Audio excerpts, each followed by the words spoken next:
Hello and welcome to another episode of Football Talk Podcast. My name is Ozzie and I'm your host for today's show.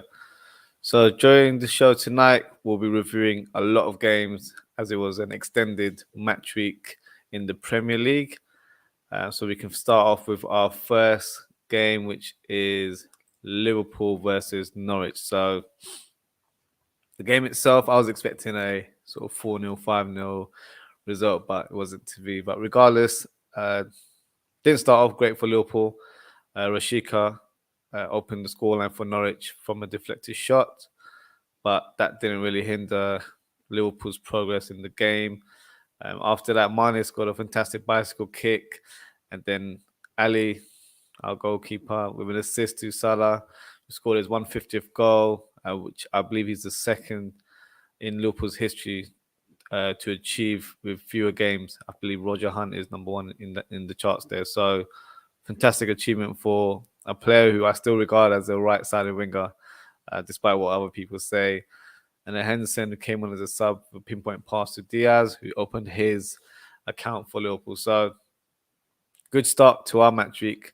For Liverpool, it was a double game match week. So the second game was Liverpool and Leeds United. And what a fantastic win this was. Plenty of goals. Mane got a couple. Salah got a couple as well. For me, the star of the show was Matip, scoring a fantastic goal with a striker's instinct, which was great to see. And I think it was overdue. He's always been in those sort of positions, and it just hasn't quite worked for him. So glad to see he was on the score sheet during this game. And now we've played equal amount of games with Man City, which I believe is 26 games, and we're only 3 points behind. So, people said that the title race was dead and done a couple of months ago. I've been voicing it plenty of times during my episodes that we're still early on in the season. There will be a lot of points dropped, not from just Man City, from Liverpool as well. It is just one of those seasons where teams are dropping points. There's a lot of pressure for the bottom half as well, and there's a lot of teams in that mix of that relegation zone. So expect some more twists and turns as the season unfolds. And right now, Liverpool doing fantastic, in great form. We've got a cup final to look forward to this weekend as well, which is great against Chelsea. So, yeah, really, really good spirits for Liverpool right now. Shock of the result, let's be honest, was Man City versus Tottenham. I was not expecting it. Even if you're a Liverpool fan, you're really hopeful that Tottenham will do it. I don't think people expected the game to the way it finished in this fashion. It started off with Gulewski scoring his first goal for the club. Gundogan was able to equalise. Son with an assist for Kane. Unfortunately, Romero gave away a penalty, who actually had a fantastic performance for Spurs. And then Mahrez, who's very clinical from the penalty spot, smashed it in top corner. And then towards I think it was at the 94th minute, Gulewski with a great cross, lofted towards Harry Kane, and he scores the winner. So Harry Kane definitely had a point to prove in that game. I feel like you could see in terms of his demeanor as well that he really wanted to prove a point to the opposition, and I feel that's probably one of his best games this season. At that stage, you're thinking fantastic for Spurs. They're able to push on now for that top four spot, and they've got a number of games in hand. I'd probably like to quote Eminem on this: "Snap back to reality of the goes gravity," because the following result in their match week, and they had a double game match week as well, was this result here: Burnley 1 and Tottenham 0. I can't say I'm surprised, because this is the sort of perfect way to describe Tottenham season. You get Jekyll and Hyde. 1 minute they're fantastic, and then next minute they're awful. Conte has been quite vocal in his press conferences. I believe that's 4 defeats in 5 games, and you could just tell he was so frustrated with the way the team have played. There's even some shouts here saying that he might walk out from the job. I don't think that would be the case. I think depending on how they finish in the season, he would definitely review his position at the club. And I think for him he needs to be backed. I think he wants to do a complete revamp of the squad, get rid of a lot of players there, and bring in players that he knows can do the job for him and play to his tactics and formations. So no, I'm not expecting Conte to walk out anytime soon. But yeah, I feel like he's probably just realized how tough of a job it is, and the cracks are showing right now. So yeah. In terms of their rival fans, Arsenal, they wouldn't care less because they had a fantastic match week. They had a double game match week as well. First result was against Brentford, which was a 2-1 victory. Some great goals from Smith Rowe and Saka, who I thought were stand-up performers during this game. And then you had the second game, which is, I feel, was played yesterday, wasn't it? So 2-1 against Wolves. Fantastic for Lacazette to get the last-minute winner. Obviously, slightly lucky in terms of the finish, but it puts him in a fantastic position. So they're currently fifth with 45 points, and they still have 2 games in hand from the nearest rivals, which is Manchester United at fourth. So the momentum is there. I've tipped for Arsenal to be fourth, so I'm going to stick by my guns regarding that prediction. But I just feel like they're more equipped to mounting a challenge and gaining a lot of points as the season goes on. Manchester United, they are getting points, but I just feel like they're very inconsistent. The performances haven't been great. So once they face tough oppositions, I think they will get caught out. As they've been quite lucky with the run of games since the appointment of Rangnick at Manchester United. So no, it's an interesting and enticing race for the top 4. We'll see how it goes. But right now, I think Arsenal are favourites. Probably would have thrown Spurs in the mix, but yeah, for me, that's not that's not the case. If I'm being brutally honest there. And speaking of Manchester United, they had a fantastic win. Hey, that's the wrong scoreline. I need to edit that. Leeds United had a. There we go. Manchester United didn't like that scoreline there. So there you go. So you've got 4-2 to Manchester United there. Fantastic game. A feisty encounter between 2 rival fan bases. I think it's been a while since they played each other. So mouth-watering encounter for both set of fans. Goals from Maguire and Bruno Fernandes to start off, but Leeds were able to come back.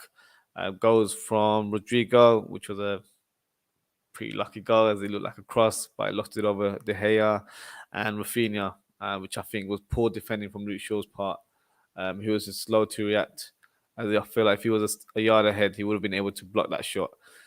And then Fred came on and changed the game, scored a goal within minutes after making an appearance, and then Elanga completes the win, scoring the final goal for Manchester United. So a good win for Manchester United. They just have to keep that momentum and try and gain as many points as they've got Arsenal breathing behind their back. So I definitely think it's between those 2 teams in terms of the 4th spot. But you never know. We've seen a lot of twists and turns, especially with the title race. And even if you look at the bottom of the league, you've got Burnley, who have gained some points as well. Newcastle are gaining momentum. Everton are right in there as well. So, yeah, interesting encounters all over the table, to be honest with you. And finally, the last game is Crystal Palace versus Chelsea. So, Ziyech was the one to get the winner for this game. Very close encounter. The talking point has to be about Lukaku in terms of his 7 touches throughout the game, which is absolutely ridiculous. I think the goalkeeper probably had more touches than him, which is a bit of an embarrassing stat. But the question is, does Lukaku suit the style of play of Chelsea, or what's happened to him? Is he just low in confidence? For me, it's a bit of both. I think he is low in confidence. I think he had a good momentum in the start of the season, scored quite a few goals, and then injury didn't help. And then the infamous interview, I don't think helped either, as it can sort of change the atmosphere of the changing room, change the relationship with his manager. And he hasn't shown enough since that interview that he deserves to be leading the line week in, week out. So I think tactically he's struggling a little bit as well. If you look at his successful season for Inter Milan, he was playing alongside Lautaro Martinez. So maybe that's what he prefers, to play alongside a strike partner. rather than two wingers on both sides. Even though he's such a big guy in stature, he doesn't play in that kind of manner. He's more of the type of striker that plays on the shoulder and likes to run off through balls here and there. So for me, I feel like if you spent 100 million on a player, the team should be worked around him. It's not peanuts, really, is it? So yeah, Chelsea fans, let me know what you think, because obviously we've got a cup final coming up this weekend. Will he start? Will he be benched? I think Havertz is the one that's able to get some goals, especially during midweek in the Champions League. So he might be in favoured to start during that fixture. But yeah, I think he just needs to be given a run of games. I think he will get there, but it comes through the manager as well. Does he have that faith and confidence in him? Do I see him leaving Chelsea? I don't think that's the case. I think he'll stay there for at least another season to try and prove his worth. But at this stage, it's not looking like the signing that a lot of people, including myself, predicted. I thought he would have probably have taken the league by storm right now, but it hasn't worked for him, unfortunately. Just got a comment here from Madison Smith. So, what should United do with Rashford? He has been off for a while now. That's a good question. I personally think it's just one of those things where he's having a sort of dip in form. He hasn't had his best season, but to be fair, that's a reflection of the team as well. They haven't done as well as predicted. Um, if you had spoken to United fans, I'm sure they would have been wanting to have challenged for the title, especially after, for me, a good summer in the transfer window. I think he still has a lot to offer for Manchester United. I did see a couple of comments, and I saw a particular YouTuber saying that Rashford should be sold in the summer. I don't think that should be the case. Um, Whether he plays more of a sort of not bit part player, but more as an impact player from the bench, that's another conversation. But I still feel like he has a lot to offer for Manchester United. Um, it happens, especially to young players. It does happen. They do lose dip in form. I think he hasn't started as many games that he would have liked, so it can interrupt his rhythm as well, as he's a player that thrives off confidence. So no, I don't think everyone should lose hope in Rashford. I still feel like he has a lot to offer, and I'm sure he'll continue to score goals and provide assists for Manchester United in the long term. So yeah, so that wraps us up for my review of match week 26. So what I'll do now is present you with my team of the week. So a little bit difficult this week, as you've had pretty much a lot of teams playing 2 rounds of games. So if you don't agree with my selection, please feel free to drop a comment. Let me know who should have been included in my lineup.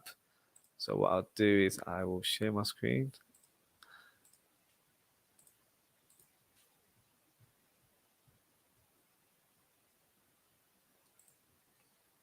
Oh. For some reason, it's not appearing. Let's see if we can get it uploaded. Apologies, technical issues here. Here we go. That's my team of the week there. So we'll start off with the goalkeeper. So I've gone for Jose Sa as my goalkeeper. I was really impressed with his performance early in the week. I know his team weren't able to get the winner against Arsenal, but even in that game, he made quite a few saves there. And I have to be honest, I think he's one of the standout summer signings of the season. Didn't know much about him before he came from Olympiacos, but I've been really impressed.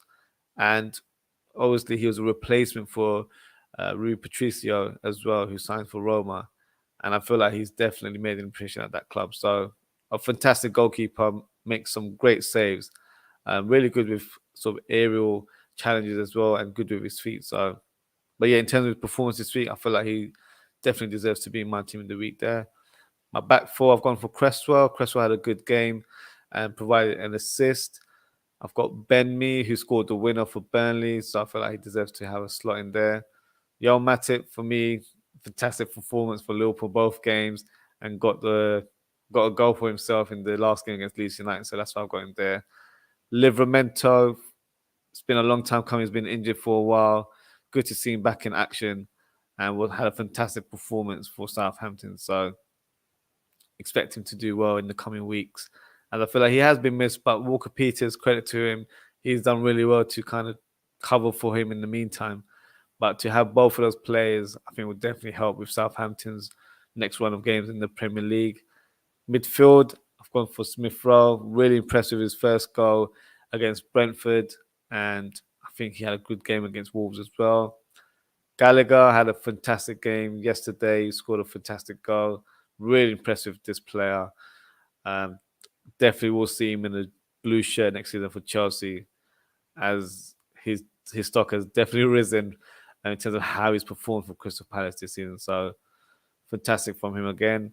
Bruno Fernandes, I think this is the first time I've added him this season. He's not had his best of um, times with his current club right now, but a goal and assist, I feel like it was definitely worth adding him into the team. Front three, Harry Kane obviously didn't get the winner against Burnley, but was very crucial in the win against Manchester City. So that's why I've got him there. Mane and Salah both scoring 3 goals. But I've gone for Salah as my captain of the week, and I feel like he provided more assists and was more vocal in terms of how the team performed. It could have gone either way, to be fair, but I've gone for Salah this week. So yeah, that's my team of the week there. Let's remove the graphics. So before we do the preview of match week 27, and I'll provide my predictions for those matches coming up, I'll do a quick FPL update. So I know a lot of FPL managers got triple figures in terms of their score, as a lot of people made Salah triple captain, including myself. I actually obtained 143 points, which I was really impressed with. But then one of my good friends in the league managed to beat me to it, and he got 151 points. So that's Mark Holgate. So congrats to Mark on a great match week. I thought I was just about to nick it from you there, but you've done really well. I think your selection of Mane in the team definitely helped you with that. So well done, and let's see how your next week goes on. Before we conclude, we'll do a match week prediction of the upcoming match week. So it'll be different this week as there's not that many games. Liverpool aren't in action, and neither are Chelsea and Leicester City, I believe, and Arsenal as well. So what I'll do is I'll share my graphic with you guys, and I'll present my predictions for the upcoming games. So just bear with me. There we go. So obviously we've already got one game that's taken place. So no point in doing a prediction there. Southampton were able to beat Norwich 2-0. So great win for Southampton. Really impressed in terms of how they performed in recent weeks. And yeah, I don't think that was a surprise result regarding that one. The next one, you've got Leeds United versus Tottenham. Two teams that are very inconsistent, concede a lot of goals. I'm going to go for a Tottenham win. I believe the score will be 2-1 to Tottenham. Brentford versus Newcastle. So in terms of the table, Brentford are 14th with 24 points. So this is a crucial match for both teams. I'm going to go for a draw. I believe home advantage will play a part, as Brentford have been really good this season at home. So I'm going to go for a 1-1 result there. Crystal Palace against Burnley. I've been really impressed with Crystal Palace's performance in recent weeks. They've just come off a 4-1 win. Great couple of goals from Zaha as well, who looks to be in great rich vein of form. So I'm going for a Crystal Palace win, and I will go for 2-1 for Crystal Palace. Brighton and Villa. So Brighton, as we all know, very strong at home. So I'm going to give a victory to Brighton as home advantage. I think the scoreline will be 1-0 to Brighton. We've got Manchester United versus Watford. So I believe Watford beat Manchester United earlier this season, 4-1 during Ole's time. Will it be a repeat of that scoreline? I don't think it will be. I think Manchester United might just nick this one. I'm going for a 1-0 for Manchester United. Everton and Man City. So as a Liverpool fan, I probably want Everton to win, but I just don't see it happening. I don't think they have enough in the locker to give us that shock result of the week. So I'm going for a Man City win. I think it'll be 3-0 to Man City. And then I believe there's one more fixture. Oh, there's a couple more fixtures. So you've got West Ham versus Wolves. So two teams that are still in the mix for the top four race. I feel like West Ham are normally quite strong at home, but I'm going to go for a draw. I think it will end as 1-1 during this fixture. And the final one is Burnley versus Leicester City. So Leicester City have been a mixed bag this season as well, similar to Tottenham, probably worse as they're positioned quite low in the league. So I would probably go for a draw. I don't see a lot of goals in this game. It's always a tough ground to get points, so I'm going for a 1-1 result for that fixture there. And that wraps us for today. So thank you to everyone for tuning in. If you're new to the channel, please don't forget to like, comment, and subscribe to our channel. Appreciate all the support and interaction. If you're on Instagram, please do follow me at Ozzie.ftp, as you can see on the screen. I do a show every Monday night at 10:30 UK time.